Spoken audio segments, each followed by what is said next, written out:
Before this video begins, I have an important announcement. You want to hear about this. There's a new app called Nimses, where if you download it, your life will become a social media game.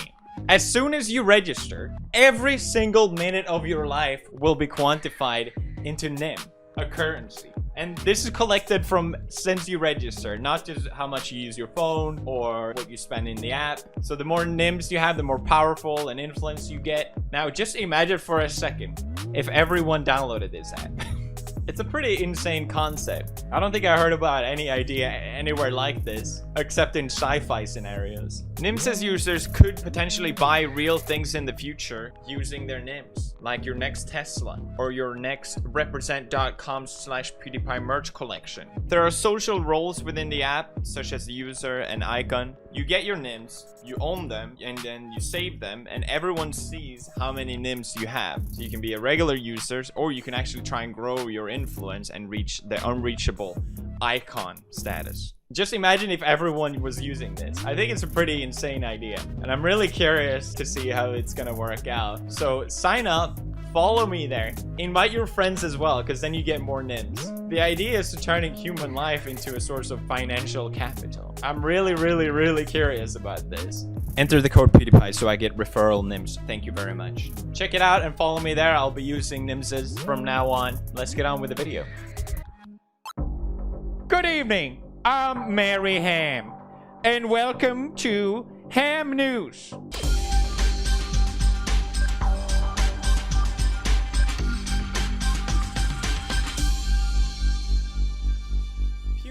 First of all, Mary Ham News have reached the highest ratings it has ever gotten. Oh boy, all the comments have been so supportive. No one likes you, Mary Ham. I'm not a fan of Mary Ham. No, I refuse to watch with Mary Ham. I think Mary Ham needs to be there. I hate you. I hate you, Mary Ham. Get Poppy Gloria back. Poppy Gloria is dead, okay? She did an oopsie. Get it into your thick skulls already. She ain't coming back. Yes, I may have killed her, but that doesn't prove I'm innocent. Now let's get into the news. Our first story comes from X, who has now responded to Deji, his brother, calling him out in not just one video, but 2 videos. And KSI has now finally responded. So you thought going on Logan Paul's podcast to talk about me was the best way to branch out from my bro. If you went on there to talk about something else, then fine. But you didn't. It was all pretty much about me. The best way, Didge, to branch out from me is to not talk about me at all. And then on top of that, make good quality content that your fans would enjoy. Does he have a god complex? Is it an ego? Yeah, that's what I mean. Like, his ego is insane. His diss track to Kodeka, he compared himself to Ares. Bruh! Maybe Deji has some points that are fair. Maybe KSI wasn't great brother or whatever. But I think KSI did a really good job explaining his side of the situation. You can talk to me, especially if you're having dark thoughts or just feeling low. I'm always here for you, whether we're on good terms or bad terms. Whenever you message me, I always reply, Dej. I want you to succeed in everything you do. But Deji, man, you have to communicate with me. Else, how else am I going to know how you're feeling? And I gotta say, like, Deji's video has mid-rolls on it. He comes with this video out of nowhere, with a video that has mid-rolls on it, 42 minutes, right after the whole Tati situation became a huge viral thing. And, it's kind of hard to side with someone that puts that perspective on it, especially when KSI made it a lot of good points. I'm sorry. KSI also said that in his video, he's gonna donate all the ad revenue to suicide prevention charities in light of Deji being in the dark place. But then, out of nowhere, Logan Paul decided to anime laugh and claim the video. Haha, F you, pussy. If you don't see ads, it's because it's being claimed by Logan Paul's network. Logan, what the frick are you doing? Do you want people to hate you? What is this? Money going to suicide prevention charities. Logan Paul. Aha! Now, it's clear that Logan Paul didn't know this. And he said, I jumped the gun on that one. I'll make sure the automatic claim is removed. KSI is still a PP. This whole situation is just dumb. It's dummy dumb, dummy dumb dumb. Now let's go into probably the biggest noise I've ever heard. Jesus. And it's about the Steven Crowder versus Carlos Maza situation. Put this head here and the other head here. Here they are. It all started with Vox News reporter Carlos Maza, who wrote in his Twitter, "So I have pretty thick skin when it comes to online harassment, but something has been really bothering me." He pointed out how whenever Steven Crowder debunks his videos, he also ridicules his sexual orientation and ethnicity. Before we get to the video, with our favorite lispy sprite from Vox. It's ridiculous. It's bonkers. You're being given a free pass as a crappy writer because you're gay. That center line on his little queer graph there. What is Well, that now line? the graph is queer? Violence, filth. Okay, so the little queer could eat his chips all nonchalantly. It's code for rape, Mr. Queer eating chips on the Vox channel. Chip, chip, chip, chip, but you can eat just one. Like dicks. This is what Mr. Gay Vox wants to do. Mr. Lispy Queer from Vox. Now, Steven Crowder, for those of you who don't know, is a right-wing YouTuber. And apparently, according to himself, he's the biggest conservative channel on YouTube. Wait, is that true? How many does Ben Shapiro have? 1.7? Bruh. Masa also pointed out how he got doxxed and he got a bunch of text messages saying debate Steven Crowder. Now I blurred the numbers, but I like how Masa complains about being doxxed and then he doxes all these people. Regardless, he also points out how YouTube's policies against harassment and bullying are not aligned with the comments that Steven has said about him. That being said, I'm not mad at Crowder. Well, that's a f***ing lie. Are you sure about that? But he does raise a good point. I mean, I haven't even seen this. Content that is deliberately posted in order to humiliate someone. Content that makes hurtful and negative personal comments, videos about that person. That's so vague. But it does apply, doesn't it?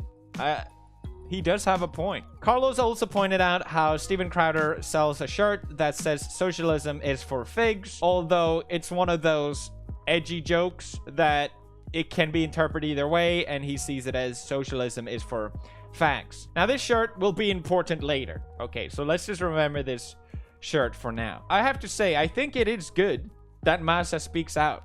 There is a problem with people. There is a big issue online where people with audiences criticize each other, which they should be able to do.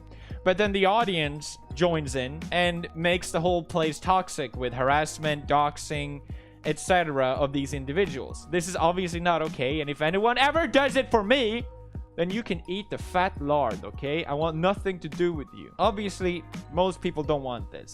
Crowder has spoken out against this as well, but it is a larger issue that nonetheless deserves to be brought up. So, I think it's good he spoke out. However, the timing of all this is pretty interesting.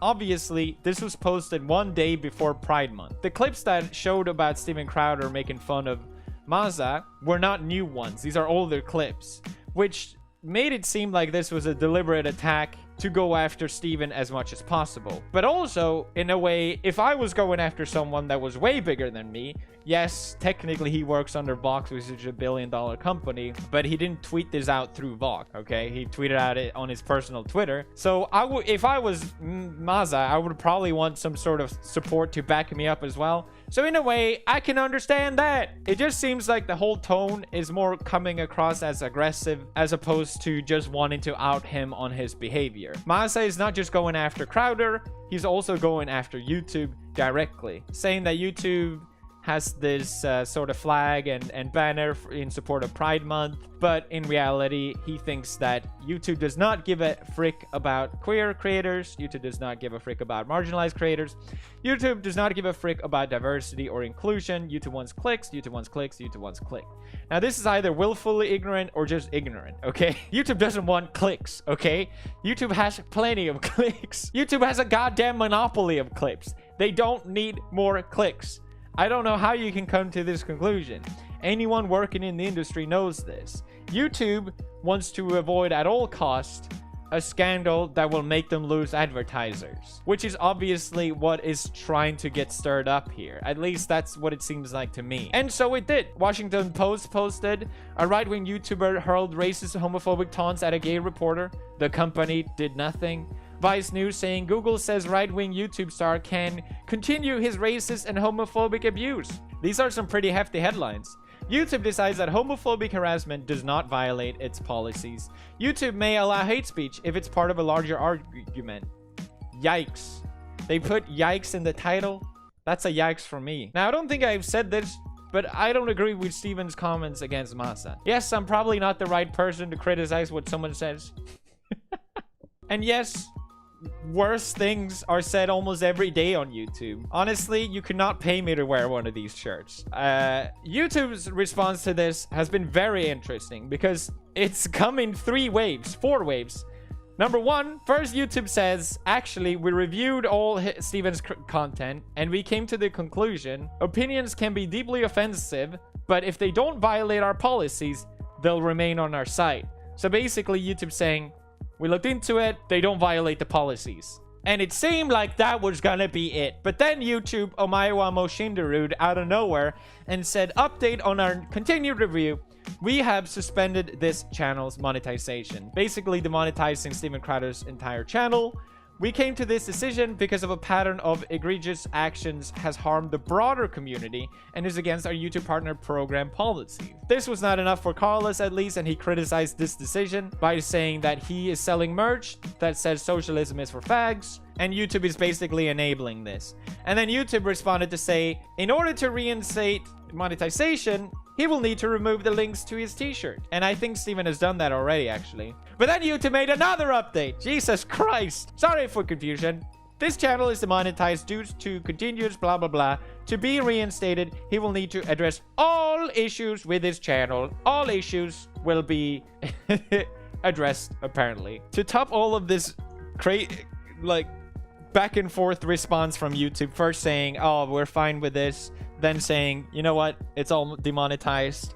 To top all of this off, YouTube, out of nowhere, decided that they're gonna announce their new policies against hate speech.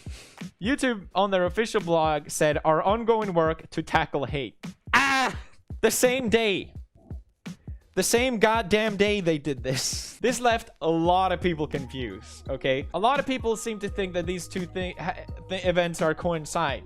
Is that a word? Sure. YouTube has been planning this for a long time, okay? They don't just change their policies on a whim. Although, I guess they have in the past, actually. Basically, what this new policy is saying is that they're gonna strike harder on hateful content. Saying that they're gonna remove hateful and supremacist content from YouTube. Saying that they're gonna prohibit videos alleging that a group is superior in order to justify discrimination, and they're gonna remove videos denying well-documented violent events. And I gotta say, I'm all for this. This is a good update.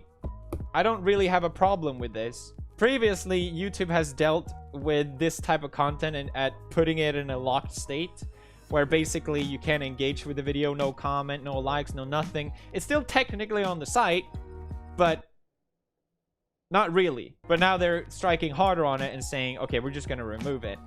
And great, sure. Remove hateful content, I don't care. But this led a lot of people thinking, okay, this is because of Carlos' thing. And now, because of him, all these channels are getting demonetized. Now, because of this, it seemed like journalists that were posting videos in the context of criticizing this type of content got striked as well.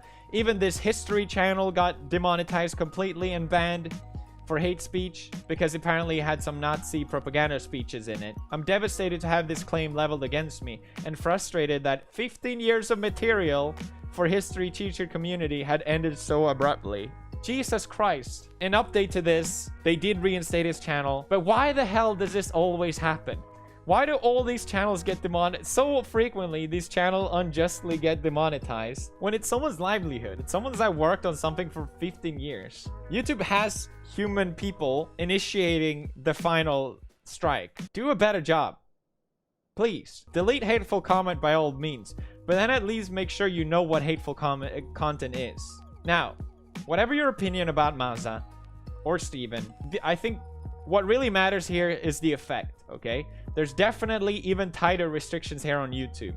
Many people pointed out how, obviously since Steven is a right-wing channel and Carlos is a left-wing channel, people started pointing out the hypocrisy in the enforcement of the policies, because a lot of people from the right saying, well, people on the left have actually said way worse. Why aren't they getting demonetized? But because of this whole event, we have it now spelled out more clearly that YouTube even themselves said, even if a creator's content doesn't violate our community guidelines, we will take a look at the broader context and impact, and if their behavior is egregious and harms the broader community, we may take action. So if you make it, it's not about who's right and wrong, it's about who makes the most amount of noise.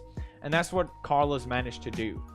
Again, I don't agree with Steven's comment about it, but if YouTube, it's so bizarre to me how it's not about what policies it is, because the policies against harassment and bullying would take down way more content than just this. It happens all the time on YouTube. Final note, as someone who's been attacked by the mainstream media, Steven is most likely just going to benefit from all of this happening. Ironically, it is the Streisand effect, and that's just how it works. Now, today in awesome news,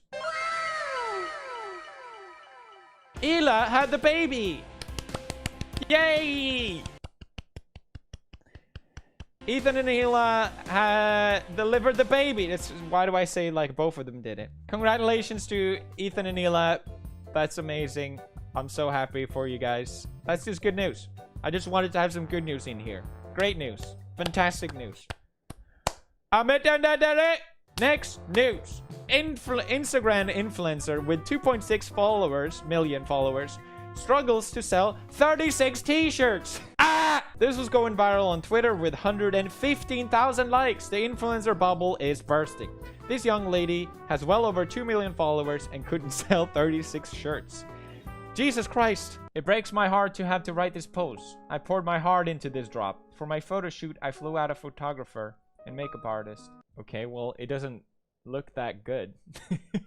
There's a lot of things that go into selling merch. I haven't released merch many years ago where I had more than 2 million followers that sold like 50 or something like that, because it was either boring designs or people just didn't care enough about it, or I marketed it poorly. Now I sell merch very epically because people actually care about what Mary Ham has to say and they actually listen to him. Go to represent.com/PewDiePie right now and buy the latest merch to support the channel, god damn it.